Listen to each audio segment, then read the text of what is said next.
똑같이 우리는 이걸 본 적이 없어요. 매수인은 이 토지를 본 적이 없습니다. 본 적이 없는 상태에서 서초동 100번지로서 이거는 대지고 면적이 330제곱입니다. 근데 옆에 있는 송파구 구청장도 나도 동물 좋아한다 해서 사자동, 호랑이동, 사슴동 그 최종 지번 토지 다음 순번에 본번으로 순차적으로 지번을 부여할 수가 있다라는 것이죠.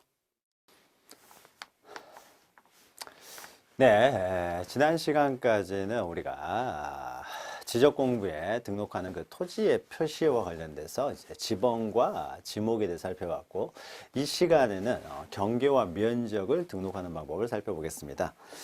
자, 경계라고 하는 것은요, 자, 보죠. 이제 실제 토지가 이렇게 있습니다. 실제 여기가 뭐 100번지가 있고, 여기에 101번지가 있다고 했을 때요. 1번지가 있습니다. 자, 여기 이제 경계가 되는 것이죠. 101번지와 100번지의 경계는 여기가 될 것이고, 또 요 경계들은 그 주변에 있는 토지와의 경계가 되겠죠. 이것이 이제 실제 토지라고 해보죠. 자, 이 실제 토지를 지적 공부에 이제 등록을 합니다. 이때 경계를 등록하는 지적 공부로는 지적도와 임야도라는 것이 있습니다. 자, 그러면 실제 토지는 굉장히 넓겠죠. 이 넓은 토지를 이제 지적도나 임야도라는 도면으로 그 지도를 말하겠죠. 도면으로 옮겨 등록하기 위해서는 먼저 줄여서 등록을 해야 되겠죠. 그래서 줄이는 정도를 우리는 축척이라고 하는 거죠. 그래서 축척에 의해서 이것을 지적 공부에 이제 임야도나 지적도에 등록을 합니다. 자, 이때 등록을 할 때는요, 먼저 길이를 다 계산을 해봐야 될 거 아니에요. 그래서 실제 길이가 얼마가 되느냐, 몇 미터냐라고 해서 그것을 축척에 맞춰서 줄여가지고 여기다 그림을 그리게 되겠죠. 자, 그래서 실제 거리를 이제 측정을 해야 되기 때문에 이것을 이제 측량을 해야 되겠죠. 그래서 측량을 통해서 축척을 이용하여 지적 공부에 등록을 합니다. 자, 그러면 이것은 지적 공부에 등록되어 있는 지금 경계가 되겠죠. 그리고 이것은 실제 지상 경계가 됩니다. 그래서 이것은 실제 지상 경계가 되고요. 이것은 도면, 지적도나 임야도라는 그 도면 위에, 도면상의 경계가 되는 거죠. 자, 그러면 이 경계라고 하는 것은요, 선에 이제 굴곡점들이 있죠. 이게 굴곡점. 이 굴곡점들을 연결시켜 놓은 것이 경계가 되는데, 이때 그 선의 굴곡점을 우리는 경계점이라고 합니다. 그런데 지상에 있는 경계점이기 때문에 이것을 지상 경계점이라고 하고요. 도면에 있는 경계점은 이제 도면상의 경계점이 되겠죠.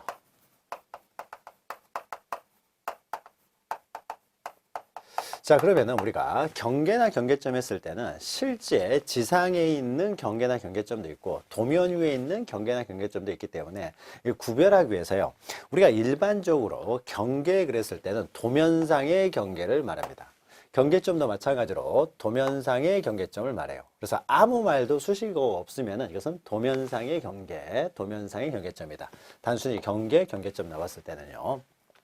따라서 이것과 구별하기 위해서 실제 지상의 경계는 앞에 지상이란 말을 반드시 이렇게 붙여줍니다. 그래서 지상경계, 지상경계점 이렇게 표현을 합니다. 그러면 실제 지상경계는요, 직선이라는 건 없는 거죠. 현실에서는 살짝 보면은 다 약간 꾸불꾸불한 것이 있는 거죠. 약간 굴곡이 있습니다. 그러나 이것을 도면상에 옮길 때에는요, 직선으로 그려집니다. 그 이유는요, 먼저 여기 거리를 측정해야 되겠죠. 여기 거리를 측정해 가지고 측량을 통해서 측정한 다음에 축척을 통해서 등록을 하게 될 텐데, 이 거리 측정을 어떻게 하냐면요, 실제로 나가 가지고 여기다가 뭐 줄자 놓고 거리를 측정하는 것이 아니라요, 과학적인 방법을 이용해서 측량을 합니다. 그래서 측량하는 기준점을 정해요. 이렇게 기준점을 정해놓고 여기서 광선을 쏩니다. 여기 경계점, 지상 경계점에 경계점 표지 같은 것을 만들어 놓은 다음에 광선을 쏴요. 광선을 쏘면 갔다 오는 시간을 계산하여서 거리를 측정합니다. 그리고 여기서 또 광선을 쏴가지고 갔다 오는 시간이죠. 시간을 측정해서 거리를 계산합니다. 그리고 여기 각도가 있겠죠. 이 각도를 알고 있으면, 자, 이 거리를 알고 각도를 알게 되면요, 우리가 뭐 중고등학교 때, 고등학교 때 정도 돼야 나오는 거죠.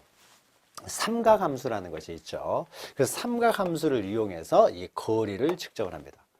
자, 이렇게 거리를 측정하는 것은 이렇게 삼각형을 만들어서 측량을 하기 때문에 이런 측량을 삼각측량이라고 하고요. 삼각형을 만들어서 측량을 통해서 이 거리를 등록을 하기 때문에 여기서부터 여기까지 거리는 직선으로 등록할 수밖에 없습니다. 그러니까 삼각형을 만들어서 측량을 하기 때문에요. 자, 그래서 우리가 지적도 임야도는요, 저기 지적 공부 쪽 보면은 한 30페이지 정도에 이렇게 예시가 되어 있습니다.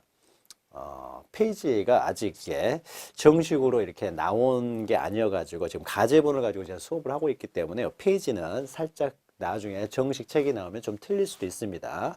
그래서 30페이지 정도 보면은 이제 지적도 견본이 있는데요. 이런 것들이 이제 지적도라고 합니다. 이때 그 선을 우리는 경계라고 하는 거죠. 그러면 얼핏 보면은 위에 있는 지적도는 약간 곡선처럼 보이죠. 이렇게 곡선처럼 보이는 이유는 실제 이 지적도 크기는 가로 40cm, 세로 30cm로 되어 있는 지적도예요. 이 지적도를 책에 옮기는 과정에서 다시 또 축소 복사를 하다 보니까 이것이 곡선처럼 보이는 것이지 실제로는 다 직선으로 되어 있습니다. 그래서 경계는 다 직선으로 되어 있다는 거죠. 자, 그럼 다시 앞으로 와서요. 경계에 관한 이제 개념을 좀 보죠. 자, 위에 보시면 경계란 필지별로 경계를 다 정해야 되겠죠. 필지별로 경계점은 선의 굴곡점들을 이런 경계점이라고 합니다. 자, 우리가 지금 여기서 정의하고 있는 경계는 도면상의 경계를 의미합니다. 이 경계점들, 도면상의 경계점들을 직선으로 연결해요. 직선으로 연결되어 있다는 거죠. 지적 공부에 등록한 선을 말한다. 이때 이 지적 공부가 임야도나 지적도를 말하는 것이죠. 자, 이때 경계점이란 필지를 구획하는 그 선의 굴곡점으로서 지적도나 임야도에는 이 도해 형태로 나타나겠죠. 이 경계점들은 점의 형태로 나타나겠죠. 도해 형태로. 자, 그런데 이 도해 형태로 경계점을 정하다 보니까요. 이 점이라는 것이 두께를 가지고 있잖아요. 두께를 가지고 있기 때문에 약간 오차가 생길 수가 있습니다. 그래서 그 오차를 아예 없애기 위해서, 그 경계점의 오차를 없애기 위해서 그 경계점들을 때로는 X축, Y축 해서 경도와 위도에 의한 그 좌표로 구해놓은 것들이 있어요. 좌표. 그래서 정확하게 경계점을 이제 정하는 것이죠. 오차가 없도록 하기 위해서. 그래서 그 경계점들을 이제 구했으니까 그 경계점들을 따로 이제 보관을 해놔야 되겠죠. 그 경계점들을 등록해 놓은 장부가 경계점 좌표 등록부라고 합니다. 그래서 이 경계점 좌표 등록부에 등록을 할 때는 이제 좌표 형태로 등록하게 되겠죠. 그래서 경계점은 도면에는 이렇게 도해, 그림의 형태로 등록되고 경계점 좌표 등록부에는 좌표의 형태로 등록이 됩니다. 자, 그래서 이 보시면요, 방금 설명했죠. 이 경계는 실형은요, 실제로는 직선이 아닐지 몰라도 도면에 등록할 때는 다 직선으로 등록이 된다는 거죠. 자, 그러면은 이 지상에 있는 경계를 도면상의 경계로 등록하는 방법입니다. 등록하는 방법은 우리가 방금 했던 거리를 측정을 한 다음에 축척을 통해서 등록을 하게 되는데요.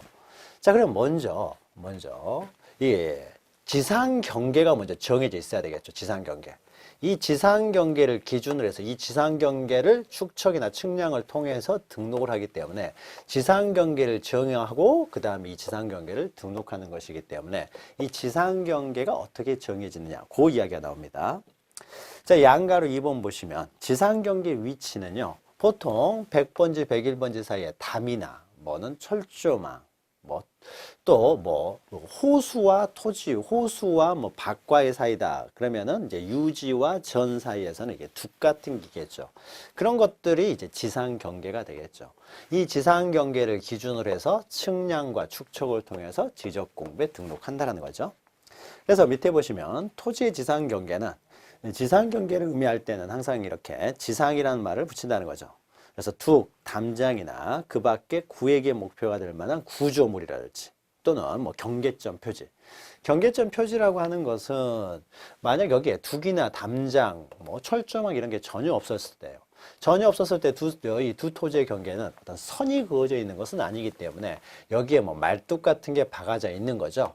그러면 이 토지와 이 토지에 이 말뚝에서 말뚝까지가 경계다. 이런 식으로 경계를 표시하는 거죠. 그래서 이렇게 경계점 표지 등에 의해서 지상 경계가 정해집니다. 자, 그런데요. 특히 이제 중요한 것은 양가로 3번입니다. 먼저 지상경계가 정해지고 그 다음에 지적공부에 등록을 하게 될 텐데 이 지상경계가요. 그냥 단순히 하나의 선으로 이렇게 쭉 돼 있다라고 하게 되면은 그것을 그대로 기준으로 해서 측량을 하면 될 텐데 문제는 여기가 100번지고요. 여기가 101번지인데 여기에 담이 하나 이렇게 쌓여 있습니다. 담이. 자, 그러면은 이제 지상 경계를 정하고 이걸 기준으로 등록을 하는 데 있어서 담이 이렇게 있으면 담이 두께를 가지고 있잖아요. 그러면은 여기를 중심으로 100번지와 101번지의 경계를 등록할 것인지 여기를 중심으로 해서 100번지와 101번지를 등록할 것인지 아니면 정중앙을 기준으로 해서 100번지와 101번지를 경계를 구분해서 등록할 것인지 이게 좀 문제가 되는 거죠. 어디를 경계로 하느냐에 따라서 면적이 틀려질 거 아니에요. 그래서 중요한 것이 되겠죠. 자, 이렇게 구조물이 있었을 때요. 구조물이 두께를 가지고 있을 때는 과연 어디를 지상경계로 정할 것이냐. 지상경계의 결정기준, 이게 중요합니다.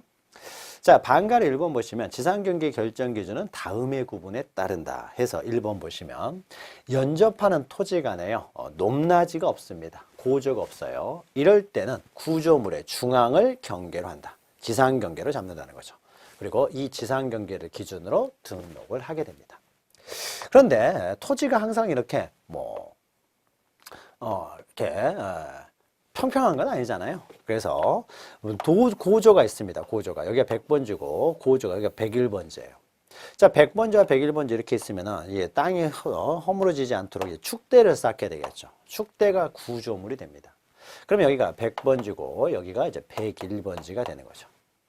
자, 이때는 어디를 지상경계로 할 것이냐? 여기를 경계로 하느냐? 여기를 경계로 하느냐? 아니면 구조물의 중앙을 경계로 하느냐? 여기에 따라서 면적이 또 달라지니까 중요한 것이 되겠죠. 자, 여기서는 우리 법이 어떻게 되어 있냐면요. 이 구조물의 하단부를 지상경계로 한다라고 되어 있습니다. 그래서 100번지와 101번지의 지상경계는 여기가 된다. 따라서 여기를 기준으로 등록을 한다는 거죠. 2번 보시면 연접하는 토지 간의 높낮이 차이가 있습니다. 있을 경우에는 구조물의 하단부를 기준으로 합니다. 자, 그리고요 또 이런 경우도 있습니다. 산을 깎아 가지고 이렇게 산이 이렇게 있습니다. 산이 이렇게 있는데 산을 깎아 가지고 도로를 만들 수가 있죠. 그래서 여기를 깎아 가지고요 도로를 만듭니다. 이렇게 해서 이렇게 도로를 만들었어요. 자, 도로를 만들기 위해서 절토된 토지가 있는 경우에요. 자, 도로가 산 옆으로 갈 때는 이렇게 갈 것이고요. 아니면 산을 관통해서 갈 수도 있겠죠. 그런 경우에는 여기서 산이 이렇게 쭉 연결되어 있는데 여기를 밑에를 파가지고 도로를 만듭니다. 원래는 이렇게 산이 이렇게 되어 있겠죠. 원래는 산이 이렇게 되어 있는데 여기를 깎아가지고 이렇게 도로를 만들었습니다. 이렇게. 그러면 이 토지와 이 토지, 여기는 임야고 여기는 도로가 되니까 다른 필지가 되겠죠. 여기 도로가 됩니다. 자, 이럴 때는 이 토지와 이 토지의 경계를 어디로 볼 것이냐. 이 토지와 이 토지. 여기는 임야고 여기는 도로이기 때문에 필지가 달라집니다. 자, 이때는 우리 법에 동그라미 3번 보시면 도로, 국어 등의 토지에 절토된 부분이 있을 경우에는 이때는 그 경사면의 상단부를 지상경계로 봅니다. 여기가 지상경계가 된다는 거죠. 이런 경우에는 여기가 이제 지상경계가 된다는 거죠. 이렇게 절토된 부분. 상단부가 되겠죠. 여기를 지상경계로 봅니다. 그리고 여기를 기준으로 이제 등록을 한다라는 거죠. 자, 그러면은 여기까지 1, 2, 3번은 이 토지와 토지와의 지상경계 결정 기준이었고요. 자, 4번하고 5번은요, 토지가 바다와 접해 있을 경우입니다. 자, 보죠. 토지가 이렇게 있는데 여기까지 내려오는데 바닷물이 여기까지 들어옵니다. 바닷물이. 여기는 바다예요. 여기는 이제 바다의 바닥 부분이 되겠죠. 근데 바닷물이라고 하는 것이 나갈 때는 여기까지 나가는데 올라올 때는 여기까지 올라옵니다. 자, 그러면은 바닷물이 나갈 때 여기까지는 올라온다는 거죠. 그러면 우리가 바다와 토지의 이제 경계를 또 정해야 되겠죠. 자, 어디로 정할 것이냐 이겁니다. 자, 여기로 정할 것이냐. 여기는 물이 최대한 많이 올라왔을 때고 물이 가장 많이 빠졌을 때가 되는 거죠. 그럼 여기를 우리는 뭐라고 합니까? 이 지대를 우리는 물이 들어왔다가 나갔다 하는 부분, 이 부분을 우리가 세속적으로는 갯벌이라고 하는 거죠. 갯벌, 조개 캐내고 하는 갯벌. 자, 갯벌을요 법적으로는 간석지 이렇게 표현을 합니다. 간석지, 갯벌을 간석지라고 해요. 그럼 이 간석지를 과연 바다로 볼 것인가 아니면 육지로 볼 거예요? 토지로 볼 것이냐? 아니면은 물이 들어오고 나가는 평균 여기를 보고 반은 바다로 보고 반은 또 토지를 볼 것이냐? 여기 있어서 이 개펄은요, 개펄은 바닷물이 들어오는 곳이기 때문에 이 부분은 바다로 취급합니다. 개펄은 바다가 돼요. 그래서 어떤 토지가 바닷물이 여기까지 왔는데 만약에 이 토지 소유자가 갑이 있는데 바닷물이 여기까지 들어와 버리면 어떻습니까? 자기 토지 일부가 또 바다가 돼버렸죠. 그래서 이런 바다가 됐을 때 우리는 이것을 포락되었다 이렇게 표현을 하는 거죠. 민법에서 나오죠. 자, 그러면 이때 여기를 바다로 보기 때문에 어떻습니까? 토지와 바다의 경계는 여기가 되겠죠. 이 선을요, 우리가 이제 밀물이 최대한 들어왔을 때 이때를 우리는 최대 만조위, 최대 만수위가 되는 선 이렇게 표현을 합니다. 4번 보시면 토지가 해면 또는 수반에 접하는 경우에는 최대 만조위 또는 최대 만수위가 되는 선 여기를 우리는 토지와 바다의 경계로 봅니다. 자, 5번은요, 바다를 메워서 토지로 만들었다고 해보죠. 여기가 바다가 있어요. 바다를 메우는데 이 전체 바다를 다 못 메웠어요. 그래서 토지가 아무리 메워도 바닷물을 못 메워서 토지를 여기까지밖에 못 메웠습니다. 자, 그러면 바닷물이 들어오기 때문에 뭐 어떻게 해야 됩니까? 못 들어오게 제방을 쌓아야 되겠죠. 이렇게. 제방을 쌓습니다. 자, 제방을 그래서 이 제방을 토지로 편입하여 등록을 합니다. 그러면 제방은 토지가 되고 여기는 바다가 되겠죠. 자, 그러면은 바닷물이 이 경우에도 여기까지 들어왔다가 들어올 때는 또 최대한 올라올 때는 여기까지 올라오면 이때도 여기를 경계로 할 것이냐. 근데 이것이 굉장히 불명확하잖아요.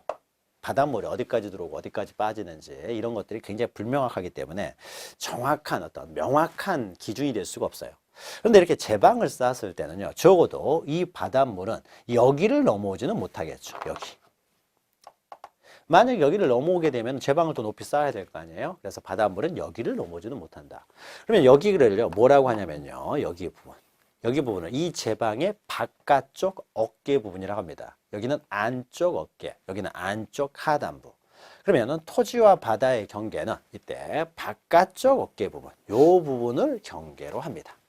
그 부분. 그래서 여기를 기준으로 해서 등록을 한다는 거죠. 자, 그래서 5번 보시면 공유수면 매립지. 간척 사업을 통해서 이렇게 토지를 바다를 매립했다는 거죠. 즉 제방 등을 토지에 편입하여 제방을 토지로 등록을 하는 경우에는 이때는 제방의 바깥쪽 어깨 부분이 바다와 토지의 경계가 된다는 거죠. 그래서 경계, 지상 경계, 우리는 지금 지상 경계를 정하는 겁니다. 먼저 지상 경계가 결정이 되어야 그 경계를 기준으로 지적공부에 등록을 할 수 있으니까요. 그래서 이것을 기준으로 하여 측량을 통해서 이제 축척에 의하여 등록을 한다라는 거죠. 그래서 여러분 책 보시면 이제 그림들이 나와 있습니다. 그래서 그 그림들을 참고하시면 돼요. 그리고 넘기시면 이제 방가로 2번 보시면은 다음 페이지에 지상 경계 구획을 형성하는 구조물 등의 소유자가 다른 경우에요. 이제 요게 또 하나 추가돼서 문제가 됩니다.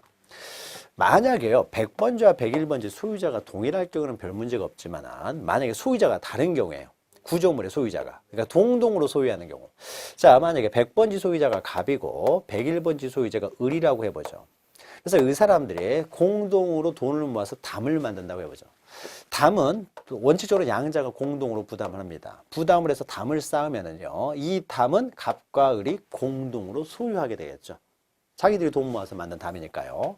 자, 그러면 이 담을 설치할 때는 이 토지 100번지와 101번지 사이에 정확하게 정중앙에 이렇게 담을 만드는 경우가 일반적이 되겠죠. 그런데 갑은 담을 쌓고 싶은데요, 을은 담을 쌓고 싶지가 않습니다. 자기는 필요 없다는 거죠. 돈도 없고 필요도 없다. 그래서 어쩔 수 없이 갑이 단독으로 담을 쌓습니다. 자, 갑이 자기 비용으로 담을 쌓기 때문에 이 담은 누가 소유합니까? 당연히 갑이 소유해야 되겠죠. 자기 돈으로 담을 쌓았으니까요. 자, 그러면은 갑이 담을 쌓으려고 하는데요, 이제 자기 돈으로 이제 자기 담을 쌓습니다. 그런데 만약에 여기가 경계라고 하면은 갑이 이런 식으로 담 쌓는 걸 을이 양해를 해줄 리가 없죠. 담 쌓으려거든 네 땅 안에서 담을 쌓으라고 하겠죠. 그러니까 을의 땅을 넘어와서 담을 쌓게 되면 을은 당연히 막을 거 아니에요. 따라서 갑이 자기 돈으로 여기에 담을 쌓았다라는 건 당연히 자기 땅 안에다가 담을 쌓았겠죠. 따라서 이렇게 담이 쌓아져 있는데 이 담이 갑의 것이라면 실제 지상 경계는 어디라는 의미가 되겠습니까? 여기가 되겠죠. 여기가 지상 경계가 되겠죠. 그래서 자기 토지 안에다가 담을 쌓았을 거 아니에요. 따라서 100번지와 101번지 사이는 여기가 지상 경계가 되겠죠. 여기가. 그럼 똑같이요. 만약에 이 경우도 보죠. 여기가 갑이 소유하고 여기가 이제 101번지는 을이 소유하고 있는데 담을 쌓는데요. 여기 축대를 쌓습니다. 축대를 누가 쌓았냐면요. 갑이 자기 돈으로 축대를 쌓는다고 해보죠. 자기 돈으로 축대를 쌓으면은 이 축대는 갑이 소유합니다. 그러면은 축대를 쌓았을 때 을이라는 사람이 자기 토지 안에다 축대 쌓는 걸 허용하겠습니까? 안 하겠죠. 갑의 땅 안에다가 축대를 쌓도록 했겠죠.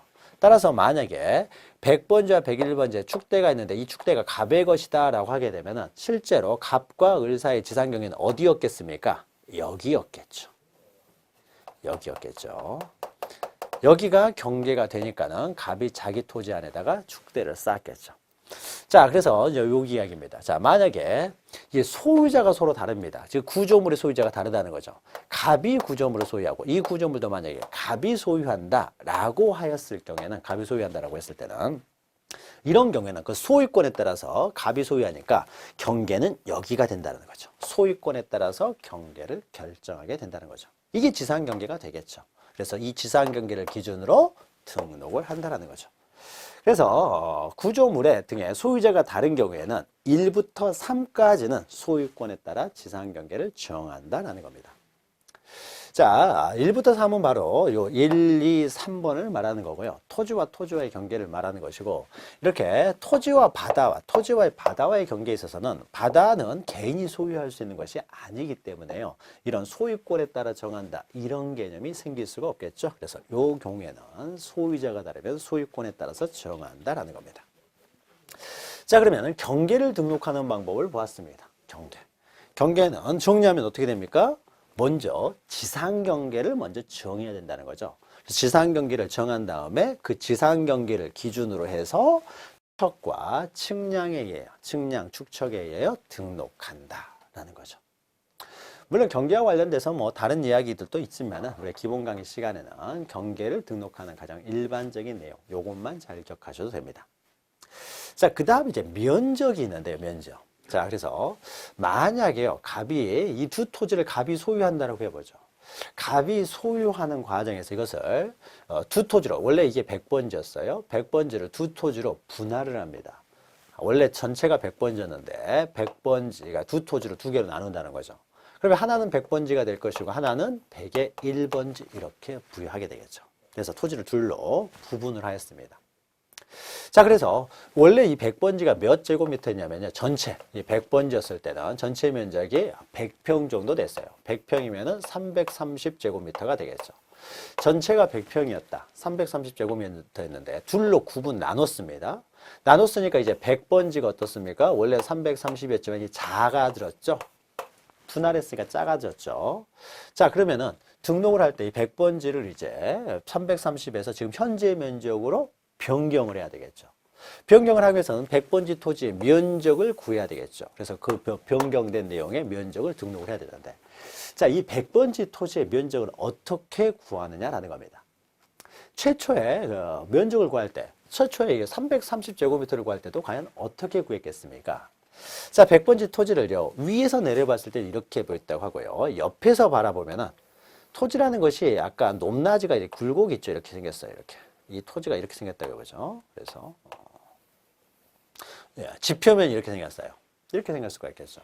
자, 우리가 면적을 구할 때는요, 이 지표면의 면적을 구하게 되면은 지표면이라는 것이 굴곡이기 때문에 면적을 어떻게 구할 수 있는 방법이 없죠. 3차원적으로 어떻게 구하기 힘듭니다. 만약에 지표면의 면적을 구한다 그러면은 여기 삽질 한 번만 했어요. 이렇게. 그럼 어떻습니까? 면적이 또 바뀌어지잖아요. 바람 좀 불었고 여기다 구덩이 하나 팠어요. 삽질 한 번 또 했습니다. 또 면적이 달라져 버리잖아요. 그러니까 그러면은 이 면적, 토지 면적을 지적공부에 등록하는데 하루에도 몇 번씩 면적이 바뀌는데 이걸 어떻게 등록을 하겠습니까?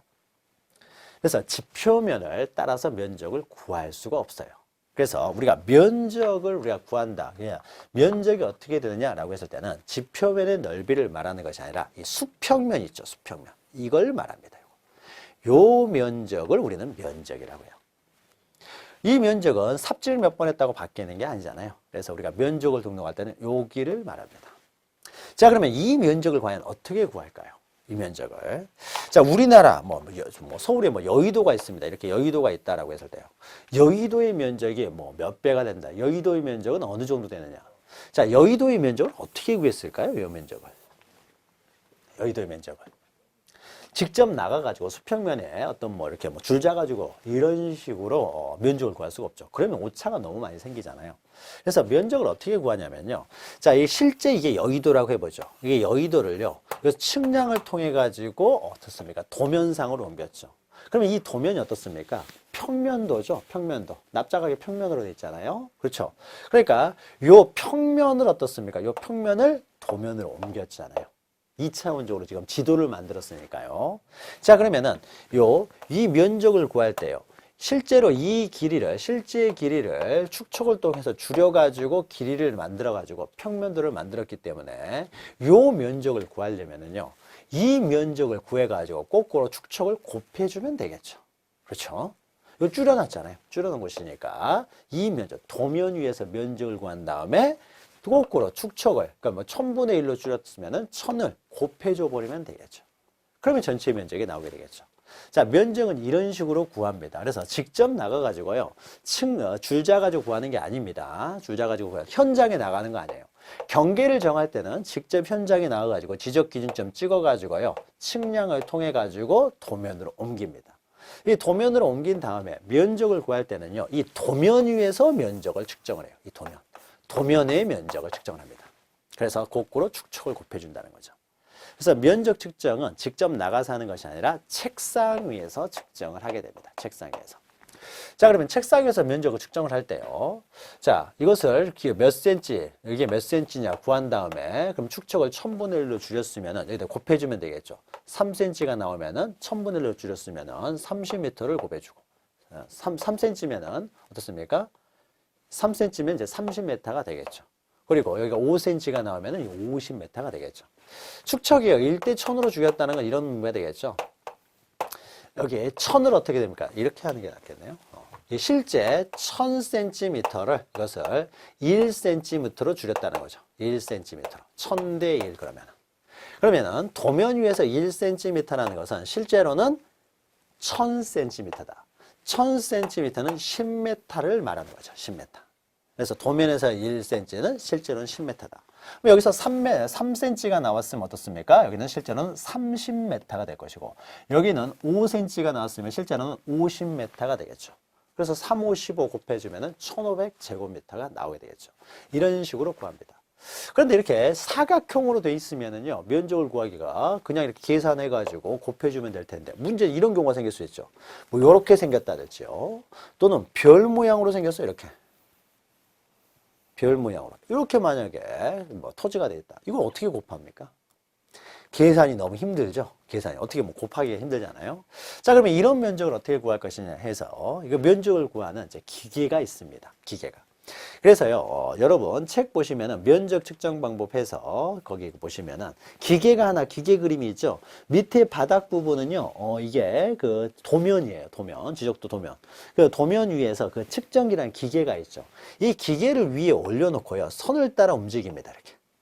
선을 따라 움직여서 이렇게 쭉 나오게 되면은 면적을 구해요. 이렇게 면적을 구하는 측정기가 있습니다. 이걸 전자면적 측정기예요. 그래서 전자적인 방법으로 전자면적 측정기에서 면적을 구합니다. 그래서 도면 위에서 책상 위에 도면 올려놓고 전자면적 측정기를 움직이면서 면적을 측정한다는 겁니다. 자, 그러면 면적 측정하는 방법도 우리가 방금 했죠. 도면 위에서 전자면적 측정기를 위에 올려놓고 면적을 측정한다는 거죠. 이게 원칙이에요. 자, 그러면 면적에 관한 이제 개념부터 보죠. 의 보시면, 자, 면적이란 지적공부에 등록한 필지의 수평면상의 넓이를 말합니다. 그래서 지표면의 넓이가 아니라 수평면의 넓이를 말한다. 그리고 면적은 예전에는 몇 평 그랬는데 지금은 제곱미터 단위를 사용을 합니다. 양가로 2번은 면적 측정의 대상에서 어쩔 경우에는 면적 측정을 하느냐 이런 내용이 나오는데 면적을 지적공부에 등록할 때는 일반적으로 면적 측정을 합니다. 그 밑에 나오는 내용들은 우리가 앞으로 공부할 내용이기 때문에요. 지금은 볼 필요가 없고요. 자, 바로 양가로 3번 면적 측정의 방법을 보죠. 그래서 여기 중요한 거죠. 자, 방갈 1번 보시면은 자, 전자면적 측정기한 면적 측정. 그 그림이 바로 그 그림 나와 있는 기계가 전자면적 측정기예요. 그래서 평판 측량에 의하여 평판 측량이라고 하는 것은요. 이때 측량할 때 이 실제 이 토지를요. 평면도로 옮기는 측량이에요. 실제 토지는 이렇게 3차원적으로 되어 있잖아요. 이것을 평면으로 옮기잖아요. 지도로 옮기는 거니까. 이렇게 평면으로 옮기는 측량. 이것을 평판 측량이라고 합니다. 이런 평판 측량에 의하여 보통 일반적인 측량이라면 평판 측량이 되는 거죠. 자, 평판 측량을 하게 되면은 이 경계점들 어떻습니까? 도면 위에 옮기기 위해서 평판 측량을 한 것이니까 평판 측량에다가 동그라미 치시고 이 경계점을 지적도나 임야도에 등록한 지역이요. 지적도, 임야도 동그라미 치시고 이런 곳에서는 면적 측정은 바로 이 전자면적 측정기 동그라미 치시고요. 이 전자면적 측정기를 어디서 측정을 한다고요? 도상에서, 즉 도면 위에서. 도상에서 면적을 측정한다는 거죠. 그래서 축척을 곱해주면 되니까요. 자, 여기까지 읽으면 됩니다. 자, 그래서 일반적으로 평판 측량을 했을 경우에는 전자면적 측정기로 면적을 측정하는데 문제는 이제 이런 경우가 생깁니다. 자, 이거 면적을 측정하기 위해서 선을 따라서 전자면적 측정기로 움직입니다. 그런데 이 선이라는 게 두께를 가지고 있잖아요. 그래서 아주 얇게 선으로 돼 있다고 하더라도 실제 면적으로 하면은 오차가 크게 나타날 수가 있어요. 따라서 사람이 이렇게 움직이는 것이기 때문에 항상 오차가 발생할 수가 있다는 거죠. 그래서 아침 먹고 측정했을 때와 점심 먹고 측정했을 때는 약간 틀릴 수가 있겠죠. 선이 두께가 있으니까. 또 측량을 하는 사람이 A라는 사람이 측량했을 때와 B라는 사람이 전자면적 측정기로 측정했을 때 오차가 생길 수가 있겠죠. 자, 그 오차가 생겼을 때요. 그 오차가 서울에서는 한 평당 몇 천만 원씩 합니다. 그러면은 이 오차가 뭐 3.3 제곱미터, 땅이 뭐 3.3 제곱미터 오차만 생겨도 몇 천만 원의 오차가 생기는 거죠. 그러니까 땅값이 비싼 지역에서는 조그만 오차도 땅값에 엄청나게 영향을 주기 때문에요. 이런 오차를 어떻게든지 없애야 되겠죠. 그래서 이 오차를 없애기 위해서요. 땅값이 비싼 지역입니다. 그 땅값이 비싼 지역에서는요. 오차를 줄이기 위해서 이 경계점들을 그림으로 나타내서 위해서 전자면적 측정기로 사람이 움직이다 보니까 생긴 오차니까요. 오차를 줄이기 위해서 땅값이 비싼 지역에서는 이 경계점들의 좌표로 구합니다. 좌표로 경계점을 구한다는 거죠. 그래서 여기 좌표가 뭐 10의 4, 그리고 여기 좌표는 뭐 21에 뭐 7, 그리고 여기 좌표는 28에 16, 여기는 9에 5, 뭐 이런 식으로 좌표를 구한다는 거죠. 자, 좌표를 구하게 되면은, 면적을 측정할 때 어떻게 하느냐? 정확한 좌표값을 구했기 때문에 이 면적을 수학적으로 구한다는 거죠. 어떻게 구했습니까? 이 좌표들을 대입시키면 면적이 나올 거 아니에요. 여기서도 마찬가지로 좌표들을 대입시키면 면적이 나옵니다. 자, 면적 측정하는 방법이 좌표를 대입해서 구하기 때문에 아침 먹고 좌표를 대입한 것과 점심 먹고 좌표를 대입한 것은 틀리게 나올 수가 없겠죠. 또 A라는 사람이 측량했을 때와 B라는 사람이 측량했을 때와 다르게 나올 수가 없겠죠. 따라서 이런 오차를 없애기 위해서 때로는 땅값이 비싼 지역은 경계점들을 좌표로도 구해 놓습니다. 즉 경계점을 좌표로. 그래서 그 좌표를 대입해서 좌표에서 면적을 측정한다는 거죠. 자, 그러면은 측량을 할 때요. 단순히 도면으로 옮기는 정도의 측량이 아니라 좌표도 구해야 되는 이제 측량을 해야 되겠죠. 좌표를 구하는 것은 돈이 많이 듭니다. 위성을 이용해 가지고 측량을 하기 때문에요. 비용도 많이 들고 시간도 많이 들어요. 그래서 모든 토지를 다 좌표를 구해놓은 곳은 아니고 땅값이 비싼 지역이 대표적인 것이 도시개발 사업 시행 지역입니다. 도시개발 사업을 하는 곳에서는 어차피 다시 측량을 해야 되거든요. 그러니까 예를 들면 이런 거죠. 어떤 지역이 물고 비닐처럼 토지들이 이렇게 돼 있어요. 그래서 이렇게 돼 있으니까 뭐 지번을 놓기도 그렇고 도로 하나 놓기도 힘들 거예요. 복잡합니다. 지번도 엉망이고. 그래서 이 지역을 개발을 해야 되겠다 해서 도시 개발합니다. 그래서 어떻게 합니까? 네모 반듯반듯하게 만드는 거죠. 그래서 도로도 놓고 하는 겁니다. 그래서 이 토지 소유자에게 이 토지를 주고 이 토지 소유자에게 이 토지 주고 이런 것들이 도시 개발 사업을 하는 거죠. 자, 도시개발 사업을 하게 되면요. 새롭게 면적이나 경계나 면적들이 다 바뀝니다. 그래서 새롭게 다시 다 측량을 해야 돼요. 그리고 땅값도 비싼 지역이 되겠죠. 그래서 어차피 새롭게 이렇게 다시 측량을 하는 김에 땅값도 비싸졌고 하기 때문에 이런 지역에서는 경계점들을 측량하는 김에 다 좌표로 구하게 됩니다.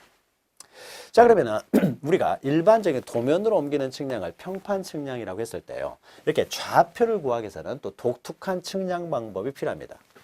자, 앞에 있는 이것을 경도라고 하고요. 뒤에 있는 좌표를 위도라고 합니다. 이렇게 경도와 위도를 구하는 측량기계가 따로 있어요. 경도와 위도를 구하는 측량기계이기 때문에 경위의라고 합니다. 경위의라는 측량기계 이름이에요. 경위, 경도와 위도를 구하는 측량기계. 이런 경위에 의해서 측량을 한 지역, 경위에 의해서 측량을 했다는 것은 좌표로 구했다는 거죠. 경계점을. 자, 그래서 밑에 방가를 2번 보시면은 좌표 면적 계산법에 의한 면적 측정해서요. 밑에 보면 경위 측량 방법, 즉 경위로 측량을 한 지역, 세부 측량을 한 지역.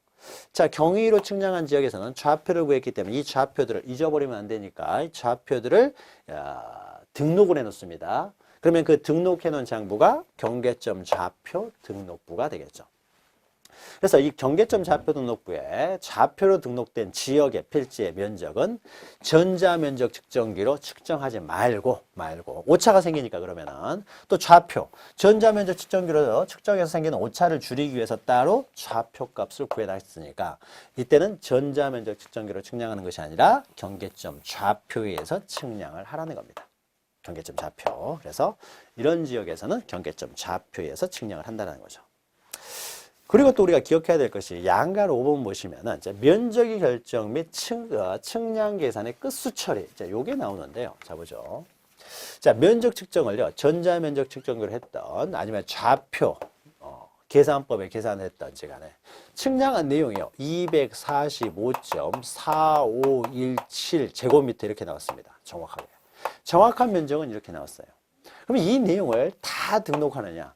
그것은 아니고요. 너무 복잡하기 때문에요.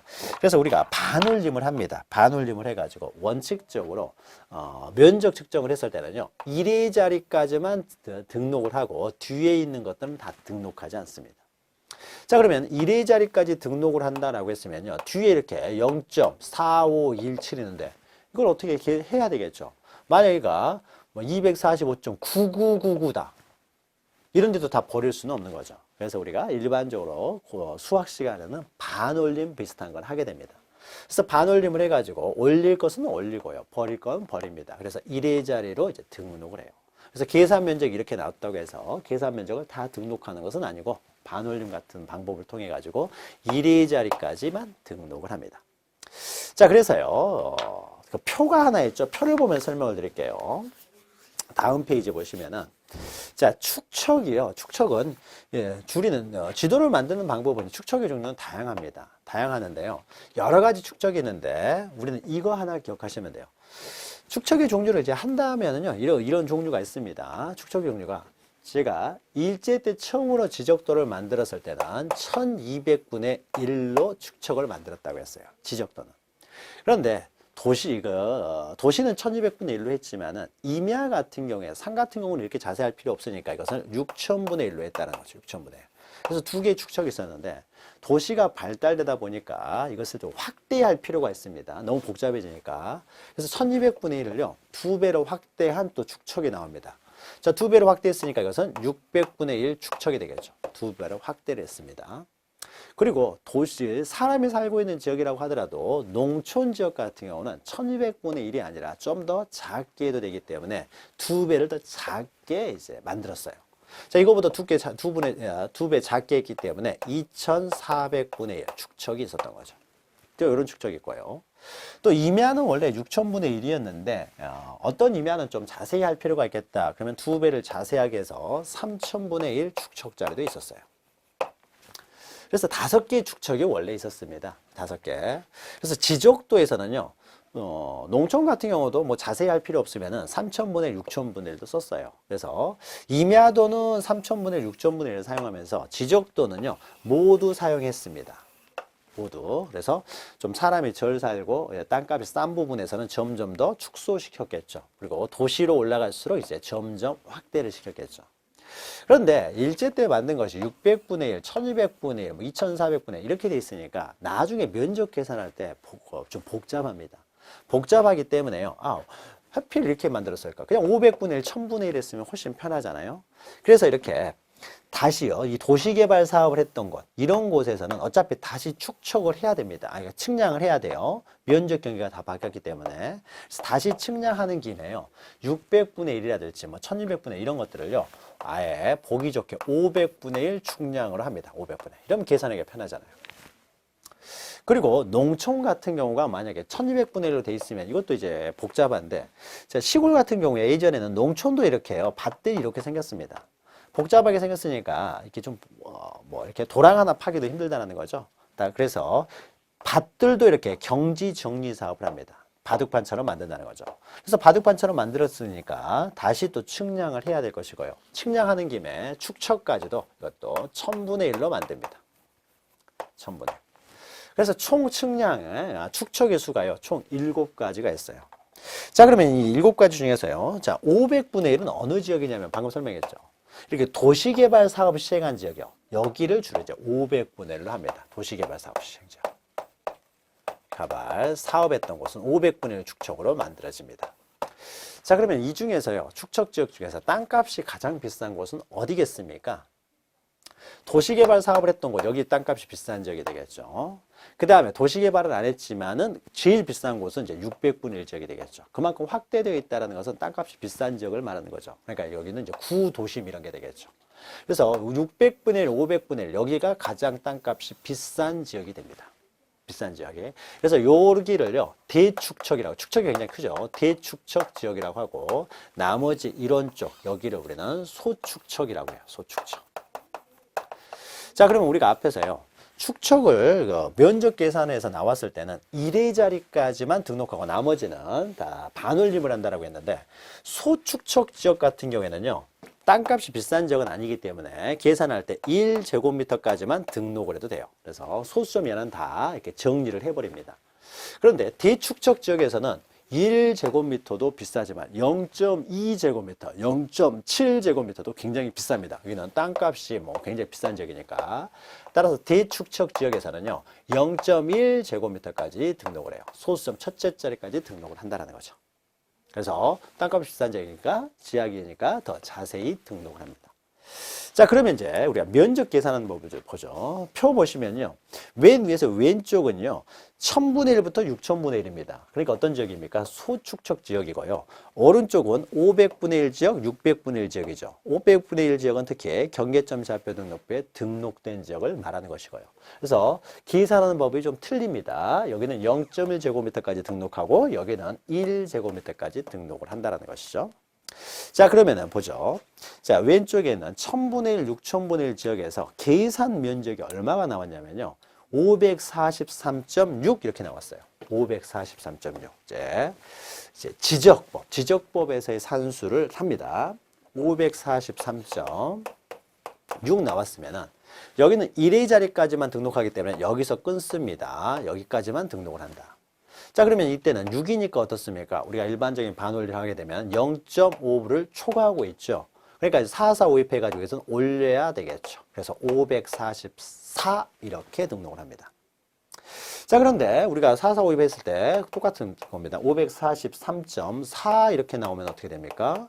1의 자리까지 등록을 하기 때문에 반올림을 하게 되면 0.5 미만이기 때문에 이것은 버려야 되겠죠. 따라서 543 이렇게 등록을 합니다. 근데 밑에가 좀 이렇게 애매합니다. 우리가 모르는 내용이에요. 새로운 내용이 나오는데, 자, 543.5 이렇게 나왔어요. 만약에 51 이렇게 나오면은요, 이것은 0.5 이걸 초과하죠.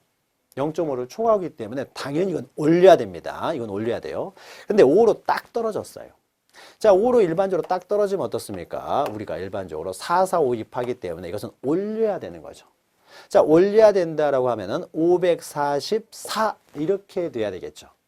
또 밑에 있는 내용도 보죠. 544.5 이렇게 나왔습니다. 이것도 1의 자리까지 등록을 하기 때문에 여기가 5로 딱 떨어졌다. 그러면 우리가 4, 4, 5, 2이니까 이것도 올려야 될 것처럼 보이죠. 근데 여기에서 이제 좀 차이가 있습니다. 일반적인 수하고 차이점인데요. 자, 5로 딱 떨어졌을 경우에는요, 무조건 올리는 것이 아니라 일반적인 거하고 틀리니까 좀 보셔야 돼요. 앞에 숫자를 봐요. 그래서 앞에 숫자가 이렇게 홀수이면 올립니다. 그래서 544가 돼요. 그러나 만약에 5로 딱 떨어졌는데 앞에 숫자가 이렇게 짝수예요. 짝수나 0이면 이럴 때는 버려요. 그러니까 똑같은 5라고 하더라도 앞에 숫자가 홀수냐 짝수냐에 따라서 올리기도 하고 버리기도 한다는 거죠. 따라서 위에 있는 건 544가 되고 밑에는 545가 되는 것이 아니라 이것도 544가 된다는 거죠. 약간 특징이 있으니까 좀 기억하시면 됩니다. 근데 어떤 지역에서 면적 측정을 했더니요, 0.4제곱미터가 나왔어요. 자, 그럼 우리가 1의 자리까지 끊으면 어떻습니까? 여기 끊고 뒤에 보니까 0.5 미만이기 때문에 버려버리면 어떻게 됩니까? 이걸 버려버리면은 0제곱미터가 돼버리잖아요. 면적이 존재하고 토지가 있는데 0제곱미터가 될 수는 없는 거죠. 따라서 이런 경우에는 1제곱미터 미만은 다 그냥 1제곱미터로 등록을 하게 됩니다. 이렇게 등록을 하는 것이 아니라. 그러니까 최소 단위가 되는 거죠. 자, 똑같은 방법으로요. 뒤 옆에 있는 것은 이제 500분의 1, 600분의 1 지역이기 때문에 여기는 0.1제곱미터까지 등록을 합니다. 자, 똑같은 방법입니다. 다만 등록하는 그 단위가 소수 첫째 자리까지 0.1까지 등록하는 점에서 차이가 있을 뿐이에요. 그래서 543.46 이렇게 나오면 어떻습니까? 이건 500분의 1, 600분의 1 지역이니까 0.1제곱미터 여기까지 등록을 한다는 거죠. 그래서 뒤에 이제 끝수가 있죠. 끝수를 처리해야 되겠죠. 끝수를 처리하는데 이것이 0.05를 초과하고 있죠. 6이니까. 그러니까 이것은 올려야 되겠죠. 그래서 543.5 이렇게 나와야 되겠죠. 543.5 이렇게. 소수 첫째 자리까지 구한다는 거죠. 그럼 밑에는 543.44 이렇게 나왔으니까 이것도 첫째 자리까지 구하면은 뒤에 끝수가 있으니까 끝수 처리를 하는데 이것은 5 미만이기 때문에 0.05 미만이니까 버려야 되겠죠. 따라서 543.4 이렇게 등록을 할 것이고요. 자, 밑에 있는 내용도 동일한 내용입니다. 543.35가 나오고 밑에는 543.45가 이렇게 되죠. 자, 이것은 둘 다 첫째 자리까지 구하기 때문에 어떻습니까? 이것도 첫째 자리 구하는데 딱 5로 떨어졌죠. 그러면은 올리는 것이 아니라 앞에 숫자를 본다는 거죠. 그래서 숫자를 봐서 홀수면 올린다는 거죠. 따라서 543.4가 되는 거죠. 올려서 첫째 자리까지. 자, 밑에는 짝수니까 버려야 되겠죠. 그러니까 543.4 이렇게 등록을 하는 거죠. 그래서 계산하는 방법이 좀 차이가 있으니까 좀 기억하시고요. 자, 그러면 이 500분의 1, 600분의 1 지역에서 면적을 측정했더니 0.4제곱미터가 나왔어요. 그럼 이거 어떻게 등록합니까? 자, 0.4가 나오면요. 이것은 0.1제곱미터까지 등록을 하기 때문에 어떻습니까? 0.4 그대로 등록하면 되겠죠. 이건 구별되는 거죠. 이거는 1제곱미터까지 등록을 하기 때문에 0.4가 나오면 1로 등록을 합니다. 그러나 여기서는 0.1제곱미터까지 등록을 하기 때문에 0.4가 나오면 그대로 0.4로 등록을 하는 거죠. 다만 여기서는 이럴 수가 있겠죠. 0.04제곱미터가 나왔어요. 그럼 여기 소수 첫째 자리까지 구해야 되기 때문에 여기까지 구하는 거죠. 그러니까 뒤에 이제 끝수가 있으니까 끝수를 처리하는데 0.05 미만이기 때문에 이 경우에 0으로 이걸 버려서 0으로 할 수가 없다라는 거죠. 따라서 0.1제곱미터까지 구하기 때문에 0.1제곱미터 미만은 다 0.1제곱미터로 등록을 합니다. 구조가 동일한 거죠.